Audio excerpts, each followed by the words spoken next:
السلام علیکم۔ یہ ایک سوال آیا ہوا ہے کہ 20 رمضان آنے والا ہے اور لوگ آخری عشرے میں اعتکاف کے لیے بیٹھ جاتے ہیں، تو کیا یہ واقعی قرآن میں اللہ نے اعتکاف کا حکم دے رکھا ہے یا یہ بھی روایتی بات ہے؟ تو آئیے ہم قرآن سے ہی ہدایت لیتے ہیں، کیونکہ ہم یہ سمجھتے ہیں کہ اللہ کا ہر حکم قرآن کی آیتوں میں موجود ہے۔ جس حکم کی تفصیل قرآن آیات نہیں دے رہی وہ حکم اللہ کا ہو ہی نہیں سکتا۔ تو آئیے جس آیت کے ذریعے لوگ اعتکاف لیتے ہیں آج ہم اسی کو سمجھتے ہیں۔ پہلے آپ کے سامنے مروجہ روایتی ترجمہ پیش کر دوں گا اور پھر اس کے بعد ہم اس کی حقیقی فہم کو سمجھیں گے اور اسی وضاحت میں آپ کو آپ کے سوال کا جواب بھی مل جائے گا۔ تو اس کے لیے سورہ بقرہ اور اس کی آیت نمبر 187، یہی ایک واحد آیت ہے جس سے یہ مسجد میں اعتکاف میں بیٹھنے کا لیتے ہیں۔ تو دیکھیے اس کی حقیقت کیا ہے۔ 2 کی 187، تمہارے لیے جائز کر دیا گیا روزے کی رات میں اپنی عورتوں سے بے پردہ ہونا، وہ تمہارے لیے لباس ہیں اور تم ان کے لیے لباس ہو۔ اللہ نے جان لیا کہ تم اپنے تئیں خیانت کرتے تھے، سو اس نے تم کو معاف کر دیا اور تم سے درگزر کی، بس اب ان سے ملو اور جو اللہ نے تمہارے لیے لکھ دیا ہے طلب کرو، اور کھاؤ اور پیو یہاں تک کہ واضح ہو جائے تمہارے لیے فجر کی سفیدی دھاری سے سیاہ دھاری سے، پھر تم رات تک روزہ پورا کرو، اور ان سے نہ ملو جب تم اعتکاف کرنے والے ہو مسجدوں میں حالت اعتکاف میں، یہ اللہ کی حدیں ہیں، بس ان کے قریب نہ جاؤ۔ اسی طرح واضح کرتا ہے اللہ لوگوں کے لیے اپنے حکم تاکہ وہ پرہیزگار ہو جائیں۔ یہ ہے وہ مروجہ روایتی ترجمہ۔ یہ پوری ایک آیت ہے اور اس آیت کا کوئی تسلسل نظر نہیں آتا۔ پہلے روزے کی رات میں بیوی سے بے پردہ ہونا بھی کہا جا رہا ہے، انہیں لباس بھی بنایا جا رہا ہے، اور پھر اس کے بعد یہ بھی کہا جا رہا ہے کہ تم خیانت بھی کر لیتے تو اللہ معاف بھی کر رہا ہے۔ اس کے بعد پھر مباشرت بھی کروا رہے ہیں اور پھر کھانا پینے سے بھی روک رہے ہیں اور سیاہ دھاری اور سفید دھاری کو الگ کروا رہے ہیں۔ اس کے بعد یہ بھی کہہ رہے ہیں کہ روزہ رات تک پورا کرو۔ تو ہمارے یہاں یہ سب کچھ اس کی نافرمانی ہی ہوتی ہے۔ اور پھر اس کے بعد یہ بھی کہہ رہے ہیں کہ تم مباشرت نہیں کرنا جب معتکف ہونا، اس کا مطلب اگر کوئی اعتکاف نہ کرے تو وہ مباشرت کر سکتا ہے، اور پھر اللہ کی حد اس کے قریب جانے سے بھی منع کر دیا۔ یہ سب کچھ کیا ہے؟ اتنی بے ربط گفتگو ایک ہی آیت میں، یقینی سی بات ہے کہ اللہ سے زیادہ بہتر انداز میں سمجھانے والا کوئی نہیں ہے، اللہ سے زیادہ عمدہ تفصیل دینے والا کوئی نہیں ہے۔ اس کے باوجود ہمارے مترجم اس بے ربط گفتگو کو اللہ کی بات کہہ رہے ہیں۔ دیکھیے یہاں ایک تسلسل ہے، کوئی بے ربط گفتگو نہیں ہے کہ اچانک روزہ، اچانک بیوی سے ملنا اور پھر اس کے بعد اعتکاف، اور پھر یہ ساری چیزیں گڑبڑ ہو گئی ہیں۔ اللہ اس طرح کی بات نہیں کرتا۔ یعنی یہ مترجم یہ کہنا چاہتے ہیں کہ اللہ کو بات کرنے کا سلیقہ نہیں ہے۔ عجیب سی بات ہے۔ اب اس کی حقیقت کو سمجھتے ہیں کہ اللہ کیا حکم دے رہا ہے۔ اُحِلَّ لَكُمْ، اپنانے کو کہا گیا تمہارے لیے، لَيْلَةَ الصِّيَامِ الرَّفَثُ إِلَىٰ نِسَائِكُمْ، رکنے والی تاریکی خاص حد سے بڑھنا اپنے کمزوروں کی طرف۔ رفث بے پردہ ہونے کو نہیں کہا جاتا بلکہ حد سے بڑھنے کو کہا جاتا ہے۔ جیسے انسان گفتگو میں جب گالم گلوچ پر اتر آئے تو رفث القول کہلاتا ہے، باتوں میں حد سے بڑھ جانا۔ لیکن اس بات کو بے پردہ تو نہیں کیا جاتا، یا بات کوئی پردہ کیا ہوا نہیں ہوتا ہے کہ اس کا نقاب کھینچ لیا جائے کہ بے پردہ ہو جائے، ایسی قطعی کوئی بات نہیں۔ ہن لباس لکم، وہ تمہارے لیے خلط ملط ہیں۔ لباس کا مادہ لبس ہے، لبس کہتے ہیں خلط ملط ہو جانے کو، اور یہ خود بھی وہاں کہتے ہیں کہ جب اللہ کہتا ہے کہ وَلَا تُلْبِسُوا الْحَقَّ بِالْبَاطِلِ، تم حق اور باطل کو خلط ملط نہیں کرو، تو یہاں بھی وہی بات ہے، وہ خلط ملط ہیں تمہارے لیے، وَأَنْتُمْ لِبَاسٌ لَهُنَّ، اور تم خلط ملط ہو ان کے لیے۔ علم اللہ، جان لیا اللہ نے، انکم کنتم، یہ کہ تم تھے، تختانون انفسکم، تم خیانت کر لیتے اپنی سوچوں کو، فتاب علیکم، پس تم پر متوجہ ہوا، وعفا عنکم، اور عافیت دیا تمہارے بارے میں، فالآن باشرہن، پس اب تم انہیں براہ راست دو۔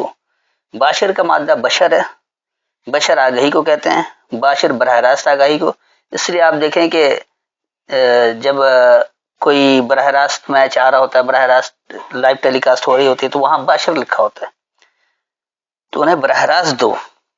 کب؟ وَابْتَغُوا مَا كَتَبَ اللَّهُ لَكُمْ، اور تلاش کرو جو اللہ نے تمہارے لیے پابندی رکھی ہے۔ وَكُلُوا وَاشْرَبُوا، اور حاصل کر کے برتو اور سیرابو، حتی یتبین، یہاں تک کہ تم پر واضح ہو جائے، تم پر بیان ہو جائے، لکم الخیط الابیض من الخیط الاسود من الفجر، سیاہ خطوط میں سے جاری ہونے سے واضح خطوط، ثم اتموا الصیام الی اللیل، پھر مکمل کرو خاص رکنا تاریکی تک، ولا تباشرہن، اور تم انہیں براہ راست نہیں دو، وانتم عاکفون، اور یہ کہ جب تم جم رہے ہو فی المساجد، فرمانبرداری کی جگہ میں۔ اب یہ عاکفون کا لفظ جس سے یہ اعتکاف لیتے ہیں،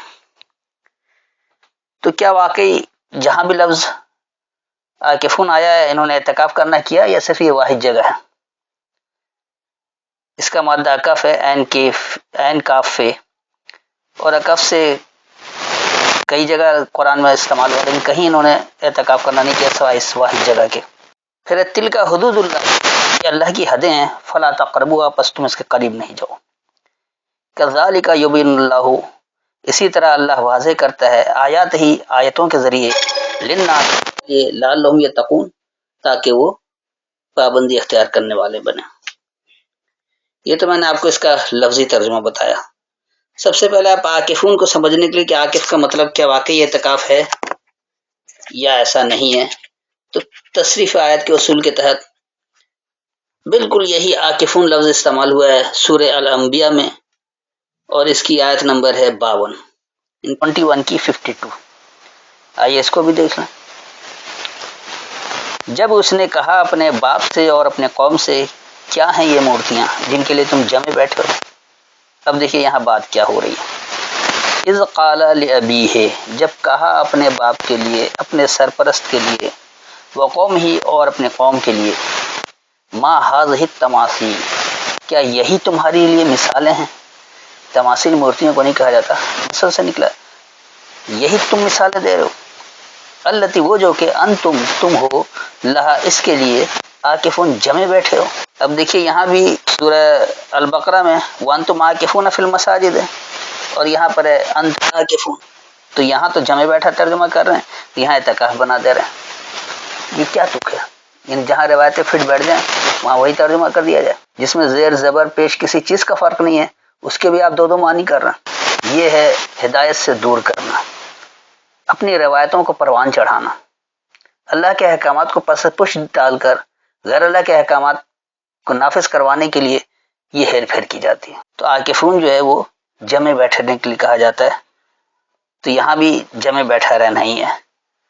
اب اس آیت کو ذرا سا اچھی طرح سے سمجھ لیں کہ واقعی اس میں کیا کوئی اعتکاف کی بات ہوئی ہے؟ ہمارے یہاں جو اعتکاف ہوتا ہے وہ رمضان کے آخری عشرے میں مسجد کے کسی کونے میں پردہ لگا کر بیٹھ جاتا ہے۔ آج کل تو بڑا زیادہ ہی لوگوں کو یہ بھوت سوار ہے کہ زیادہ سے زیادہ اعتکاف میں بیٹھیں، تب وہ کونا بھی نہیں رہا، اب پورا حصہ مخصوص کر دیا جاتا ہے کہ یہاں ایک حصے میں اعتکاف میں بیٹھ جائیں۔ مسجد کے چاروں طرف بھی بیٹھے ہوئے لوگ دیکھیں، ایسی جگہیں بھی۔ تو وہ بات کہاں رہی ہے؟ اصل میں عمل کیا کرنا ہے، کس لیے یہ کروایا جاتا ہے، اس کا نتیجہ کیا نکلتا ہے، اس کو سمجھنا چاہیے۔ تو یہ لایانی عمل، آپ بے شک 10 دن 9 دن جو بھی ہو آپ مسجد میں بیٹھے بھی رہیں، اور آپ اللہ کی یاد کر رہے ہیں، آپ اللہ کے تمام بتا رہے، تو ایسے بیٹھنے کا کیا فائدہ؟ یہ تو ایک تفریح ہے۔ گھر کے کام کاج سے، اپنی ذمہ داریوں سے راہ فرار اختیار کرنا، اور وہاں عیاشی صرف کھانا پینا اور غیر اللہ کی یادوں میں مصروف رہنا، وہ کام کرنا جس کی تصدیق قرآن آیتیں نہیں کر رہی۔ ہر وہ عمل جس کی تصدیق قرآن کی آیتوں سے نہ ہو وہ اللہ کا حکم نہیں ہے۔ تو وہاں جو بھی کام ہو رہا ہوتا ہے غیر اللہ کی کتابوں کو شرک کرتے ہیں اللہ کے کلام میں، اس مشرکانہ کاموں کو آگے بڑھا رہے ہوتے ہیں اور اسی کو دیکھ رہے ہوتے ہیں۔ تو دیکھیے اس آیت میں ہدایت اللہ کیا دے رہا ہے، اللہ کہہ رہا ہے کہ یہ جو خاص رکنا ہے تاریکی میں، تمہارے لیے اس میں اپنانے کو کہا گیا کہ تم اپنے کمزوروں کی طرف حد سے بڑھ جاؤ۔ ہم کمزوروں کی طرف حد سے کیسے بڑھا جاتا ہے؟ کمزور کون ہے؟ یقینی سی بات ہے کہ آپ کے ساتھ آپ کے اہل خانہ رہ رہے ہیں، بہت کچھ ہیں، محلے دار ہیں، دوست ہیں، احباب ہیں، تو اس میں بہت سارے کمزور ہوتے ہیں جو خود کفیل نہیں ہیں، خود کماتے نہیں ہیں۔ مثال کے طور پر آپ کے والدین اگر بوڑھے ہو گئے آپ ان کی کفالت کی ذمہ داری لے چکے ہیں، وہ آپ کے کمزور ہیں. آپ کے بچے جو کماتے نہیں ہیں، آپ کے زیر سایہ پل رہے ہیں، وہ بھی آپ کے کمزور ہیں. بیوی ہے، بہن بھائی ہیں، کچھ یہاں جوائنٹ فیملی سسٹم، کئی افراد ہیں جو اکیلا اکیلے رہتے ہیں، کہیں کسی کی بیوی ہے تو کہیں بچے ہیں تو کہیں ماں باپ ہیں، کہیں بہن بھائی، کوئی نہ کوئی بہرحال ان کے ساتھ منسلک ہوتا ہے جو ان کا کمزور چلا رہا ہے. دوستوں میں بھی کچھ کمزور ہوتے ہیں، کچھ مضبوط ہوتے ہیں، تو جو کمزور ہوتا ہے وہ مضبوطوں کی بات مان رہا ہوتا ہے.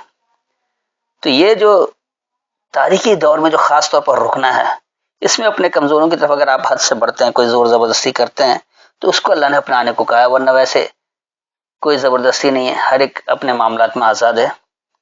لیکن جو آپ کے زیر سایہ ہے، آپ کے زیر نگی ہیں، تو اس پر آپ تھوڑی سی سختی کر سکتے ہیں اللہ کی ہدایت کا پابند بنانے کے لیے. اور ایسا کہ اس لیے کہ اللہ کہہ رہے کہ وہ تمہارے لیے خلط ملت ہو اور تم ان کے لیے خلط ملت ہو، کیونکہ وہ تم سے الگ رہ کر زندہ نہیں رہ سکتے، ان کا گزارا مشکل ہو جائے گا. اسی طرح تم ان سے الگ ہو کر اپنی زندگی کو پریشان کروانا لوگے. تو یہ دونوں ایک دوسرے کے لیے لازم و ملزوم ہے. بہت سے الگ ہو کر بھی زندہ رہتے ہیں، زندگی گزارتے ہیں، لیکن جو سختی پریشانی اٹھانی پڑتی ہے، جو مصیبتیں جھیلنی پڑتی ہیں، وہ وہی شخص جانتا ہے جو تنہا ہو جاتا ہے. تو اللہ کہہ رہے کہ اللہ جانتا ہے کہ تم اپنی نفسیات میں خیانت کرتے. انسانی سوچ ہے اپنے مفاد کے لیے خیانت کر لیتا ہے، تو تم پر متوجہ ہوا اور عافیت دے تمہارے بارے میں. اللہ متوجہ ہوا، بتایا کہ دیکھو میری ہدایت کیا ہے، کس طرح سے مل کر رہنا ہے، کیسے آپ ایک ماخذ والے بن سکتے ہیں، کس طرح آپ ساری دنیا بھائی بہن بن سکتے ہیں، اور اس میں عافیت بھی دیا مل جل کر رہنے کے لیے. اس کے بعد اللہ کہہ رہا ہے کہ جب یہ ایسی کیفیت ہو کہ متوجہ ہو جائے اور عافیت دینے والا بن جائے، تو اب انہیں تم براہ راست دو جو اللہ نے پابندی رکھی ان کے لیے، وہ تلاش کرو. نہیں براہ راست اب آپ انہیں قرآن پکڑا دیں کہ لو دیکھو اللہ کا یہ حکم کہاں ہے، ان آیتوں کے ذریعے تصدیق کرواؤ، اس پر عمل کر لو. تلاش کرو جو اللہ نے تمہارے لیے پابندی رکھی. اگرچہ آیتوں میں اس عمل کی تصدیق نہیں ہوتی، تو ایسے عمل کرنا دھوکہ ہے، یہ اللہ کی نافرمانی ہے، یہ سرکشی اختیار کرنا ہے، شیطان کی اتباع ہے. تو تلاش کر لو، براہ راست دیکھ لو، یہ لو کتاب پکڑو، تلاش کرو جو اللہ نے تمہارے لیے پابندی رکھی ہے. پھر اس کے بعد اللہ کہہ رہا ہے کہ اب حاصل کر کے برتو اور سہراؤ. جب خود سے تلاش کرنے لگے، بات سمجھ میں آئے کہ زندگی کیسے گزارنا ہے، معاملات کس طرح لے کر چلنا ہے، تو اب اپنی زندگی میں اسے عمل پیرا کریں. تو اس سے آپ حاصل کر کے برتے اور سہراؤ. اور کب تک؟ یہاں تک کہ تمہارے لیے واضح ہو جائے ان سیاہ خطوط میں سے جاری ہو کر واضح خطوط. آج سیاہ دور میں گزر رہے ہیں، پوری امت مسلمہ سیاہ دور میں ہے. کہیں اللہ کا فرمان نافذ نہیں ہے، کہیں اللہ کی فرما برداری نہیں ہو رہی، کہیں اللہ کے احکامات کو سمجھ کر عمل نہیں کیا جا رہا. یہ سب سیاہ خطوط میں گزر رہے ہیں، خیط الاسود میں موجود ہے. اس خیط الاسود ہی میں سے فجر جاری ہو جائے، یعنی جاری ہو جانا. جاری ہو کس طرح؟ کیا جاری ہو جائے؟ واضح خطوط کہ اللہ کا حکم کیا ہے، ہم کس طرح اس کے اچھے نتائج کو حاصل کر سکتے ہیں. تو ان سیاہ خطوط میں سے ہی جاری ہونے سے ہو جائے واضح خطوط، یہ آپ پر واضح ہو جانا چاہیے، بیان ہو جانا چاہیے. تو وہ کب ہوگا؟ جب آیتوں کو سمجھیں گے، اس کے مطابق عمل کریں گے. تو پھر اللہ کہہ رہا ہے کہ اب مکمل کرو خاص رکنا تاریکی تک، خاص تاریکی تک. تو یہ جو رکنا ہے آپ کا، ہر وہ عمل جو قرآن کے خلاف ہے اس سے رکنا، اس کو آپ کو تاریکی تک مقرر کرنا. جب تک تاریکی ہے جہاں اللہ کی فرما برداری نہیں ہو رہی. لیکن اگر وہ نہار بن جائے، روشنی آ جائے اور اللہ کے احکامات کے سب فرما بردار ہوں، تو آپ کو رکنا ہی نہیں پڑے گا، کیونکہ سب اس پر رکے ہوئے ہوں گے. پھر آپ کو رکنے کی ضرورت نہیں ہوگی. لیکن تاریکی میں تو خاص طور پر آپ کو رکنا ہے، تاریکی کی طرف اسے مکمل کرنا ہے، رک کر بتانا ہے کہ دیکھو اللہ کا حکم کیا ہے، کس طرح عمل کیا جا سکتا ہے. کیونکہ روشنی میں تو سبھی عمل کریں گے. جب واضح ہو جائے گا، وہ نظام ہو جائے گا، سلامتی والا نظام نافذ ہو جائے گا، ہر چیز مفت فراہم ہوگی، جہاں سے چاہے وہاں سے بافراغت حاصل کریں. تو اس وقت تو سب عمل کر رہے ہوں گے، اس وقت آپ کو رکنے کی ضرورت نہیں پڑے گی، کیونکہ غلط عمل ہو ہی نہیں رہا ہوگا. رکیں گے کس سے؟ جو آدمی مسلسل جھوٹ بولتا ہے تو اسے جھوٹ سے رکنا ہے کہ وہ سچ بولے. لیکن جہاں ہمیشہ سچ ہی بولا جاتا ہے وہاں آدمی کیسے رکے گا؟ وہ تو سب پہلے سے رکے ہوئے. اس کی مثال آپ لے لیں، آج جاپانی قوم کو سب سے زیادہ ایماندار کیوں کہا جاتا ہے؟ اس لیے کہ وہ سچ بول رہے ہیں۔ اب کیا آپ ان کو جا کر تعلیم دیں گے کہ اللہ جھوٹ کہنے سے منع کر رہا ہے، اس سے رک جاؤ، اس سے سیام کر لو؟ وہ تو پہلے سے سیام کیے ہوئے، وہ تاریکی میں نہیں ہے، وہ تو روشنی میں آ گئے ہیں کہ ہمیشہ سچ بولتے ہیں۔